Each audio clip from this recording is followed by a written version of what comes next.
शिव गुरु के चरणों में मेरा कोटि कोटि नमन। शिव गुरु में माँ भवानी की जय है, मेरे द्वारा गुरु की जय हो। 3 सूत्र बताने वाले भैया हरिंदर की जय हो। विपत्ति में साथ देने वाले नीलम आनंद की जय हो। हमारा प्रणाम स्वीकार करे शिव शिव गुरु जगत गुरु की जय हो, जय हो। एक शिष्य थे, एक गुरु था और एक शिष्य था।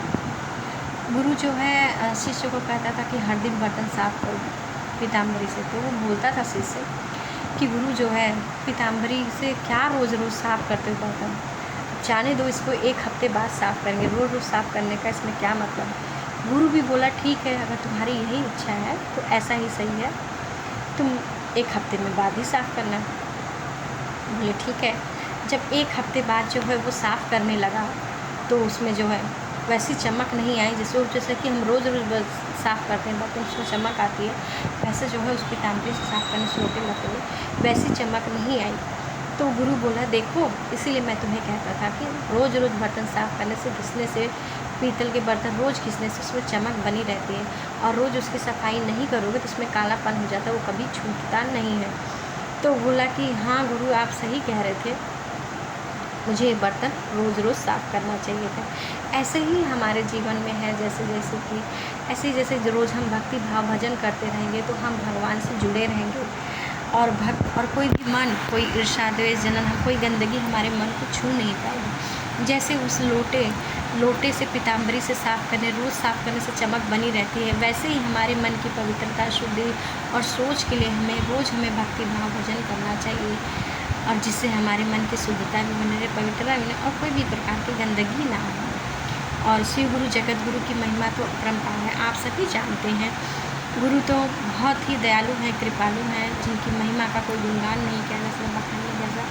आज घर घर में ही जो है शिव गुरु को सब मानते हैं और शिव गुरु की पूजा करते हैं, जिससे गुरु सबकी मनोकामना पूर्ण करते हैं, और सब जो है गुरु की चर्चा करते हैं, भजन करते हैं, और उनके साथ जुड़े हुए हैं। एक ऐसे ही बुढ़िया थी जो है, वो बुढ़िया जो है रोज़ जो है शिव चर्चा पे जाया करती थी। वो बहुत मानती थी, उसकी उम्र हो गई थी मानते मानते, पर उसका पति नहीं था, एक बेटा था और बहू थी। बुढ़िया की जो है साड़ी बहुत फट गई थी। वो जब चर्चा में जाती थी तो उसको एक बार एक गुरु बहना में बोला कि अम्मा आपकी साड़ी जो है फट गई है, एक काम करो आप दूसरी साड़ी ले लो। तो बोली जो है कि अरे ठीक है बेटा, मैं घर पे बोलती हूँ। अपनी बहू से आके बोली कि बहू मेरी साड़ी फट गई है, एक काम करो मुझे नई साड़ी दिला दो। तो बोली ठीक है अम्मा, अभी पगार नहीं आया, इनका पैसा नहीं आया, जब पैसा आएगा मेरे पति का तो मैं आपके लिए एक साड़ी ले लूँगी। वो ऐसा बोली ठीक है। और फिर जिस लोटे में अम्मा पानी ले जाती थी वहाँ पे चर्चा में सभी गुरु बहना की साड़ी गीली हो जाती, क्योंकि वो लोटा जो था एकदम घिस चुका था, रस से पानी जो है टपकता था।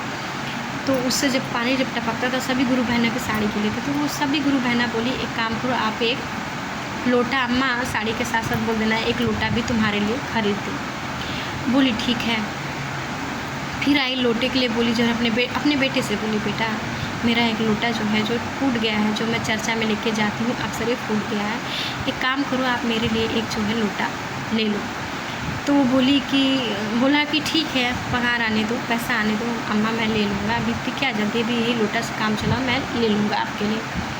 अम्मा बोली ठीक है। फिर एक दिन अम्मा के मन में हुआ ऐसे कुछ मीठा लड्डू खाने का मन हुआ। जब लड्डू खाने का उनका मन हुआ तो बोली, अपने मन में विचार करने लगी कि मैंने अपने बेटे और बहू दोनों से बोला साड़ी लाने के लिए, तो बोले कि भी पैसे नहीं है, लोटा लाने के लिए भी बोला पैसा नहीं है। फिर वैसे अम्मा चिंता करते करते वो सो गई। जब सो गई तो शिव गुरु से सपने में क्या ज्ञान देते हैं कि देखो तुम जो है सुबह उठना नहीं, सुबह सो के उठना नहीं, जो है तुम ऐसे ही मतलब और ऐसे मरने का नाटक करना, और मैं तुम्हें जो है अपनी कृपा से तुम्हें मूर्छित कर दूंगा, जिससे सबको यही लगेगा कि तुम मर चुकी हो पर रहोगी जिंदा। तो गुरु का ज्ञान वो सपने में ज्ञान ले रही है वो गुड़िया, तो सुबह जो है वो उठती नहीं है। गुरु के ज्ञान से वो गुड़िया जो है सो ही रहती है।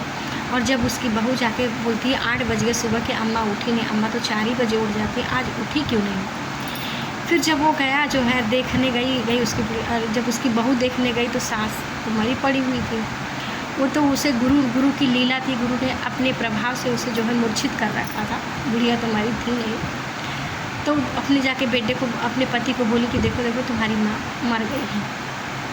उसका पति बोला अभी तो अम्मा सब ठीक ठाक थी, रात को खा पी के सोई अच्छे से, अभी अचानक से क्या हो गया। फिर चलो जो हो गया सो हो गया।